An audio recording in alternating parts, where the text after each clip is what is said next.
Welcome to Reading the Gospels Together for Tuesday, September the 1st, and today we're reading one of the most action-packed chapters in all of Acts, Acts chapter 21. Now, we begin the chapter with an itinerary of the mission team's journey from Miletus around the corner to Lebanon and ultimately to Israel. Now, Luke packs a surprising amount of detail in regarding the many places they stopped, encouraging the believers along the way. It's significant that there are, by this time, communities of faith all along their route. I love the scene as they're leaving Tyre in modern-day Lebanon, where the entire faith community, Luke specifically mentions, including the women and children, knelt in prayer to see them off. There's a moment of grim foreshadowing, however, which will be repeated. During prayer, many of the faithful felt that they had received a message from the Holy Spirit that there was deep trouble awaiting Paul in Jerusalem. However, stubborn Paul was determined to go. Now, there's a little verse that's easily passed by, verse 8, but we're going to stop and unpack that verse for a moment. Listen for a moment. Leaving the next day, we reached Caesarea and stayed at the house of Philip the evangelist, one of the 7. He had 4 unmarried daughters who prophesied. Well, what's so special about this verse? Well, think for a moment. Who is this Philip? One of the 7, Luke tells us. Who are the 7? Well, remember back in Acts chapter 6 when a team was appointed to oversee the distribution of daily food rations to destitute widows? Philip was part of that team, as was Stephen, who was brutally murdered. And who oversaw that killing? A fellow named Saul, whom we now know as Paul. And it is this Paul who knocks on Philip's door. Now, I can imagine one of Philip's daughters answering the door. Is Philip in? Asks a short, balding, travel-worn fellow. It's Paul. He may know me better as Saul of Tarsus. Perhaps I can stay the night. Now, imagine the face of Philip's daughter, who has heard the story dozens of times of her father's friend Stephen's martyrdom at the hands of this very man. The door closes in Paul's face. He and Luke overhear rushed footsteps and panicked whispering. Not a few moments pass. The door opens, and it's Philip. "Forgive me, Philip," says Paul, his head bowed. After a long moment, Philip places his hand on Paul's shoulder. "God has forgiven you, brother Paul," says Philip. "Who am I to refuse you forgiveness? You are welcome in my home." The daughters, standing well back, amazed, see their father and the murderer of his friend embrace. "Ready the guest room," says Philip. "Our friend will share our table and our roof. He is welcome." That's what Acts chapter 21 verse 8 says to me. It's one of the most powerful examples of Christian forgiveness in all the Bible. Powerful examples not only of forgiveness, but of transformation from Saul the murderer to Paul the apostle. As for the daughters who prophesied, we know nothing other than this verse. It's another example, however, that women had a more central and public role in Christian ministry than later history would lead us to believe.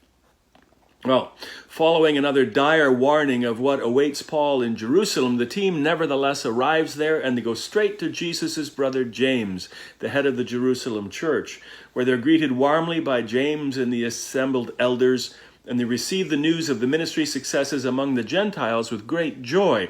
But that doesn't mean everyone will. James lays out the problem. He says, "You see, brother, how many thousands of Jews have believed, and all of them are zealous for the law," meaning for those assembled assorted customs and so on, which identify a Jewish person as distinctly Jewish. "They have been informed that you teach all the Jews who live among the Gentiles to turn away from Moses, telling them not to circumcise their children or live according to our customs. What shall we do?" There's a concern that there will be a complete and total loss of Jewish identity among the Christian community. You see, Paul and his companions are back in the cradle of early believers, the Jerusalem church. Recall how in the first chapters of Acts, how the number of believers, all of them Jews, had swelled into the thousands. They feel as though their customs, their identity is being threatened by non-Jewish believers who are rapidly growing in number.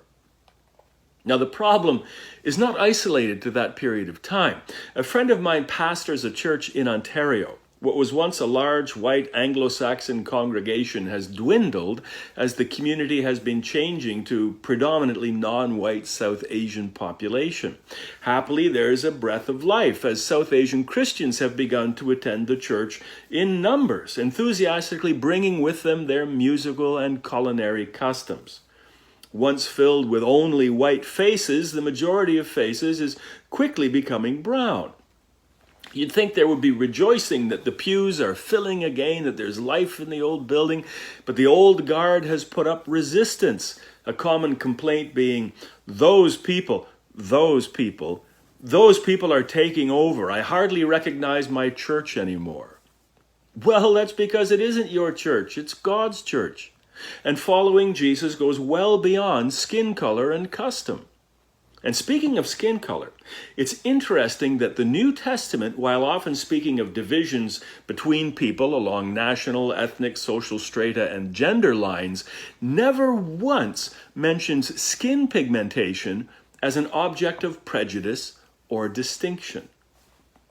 That's just an aside, but I think an important one.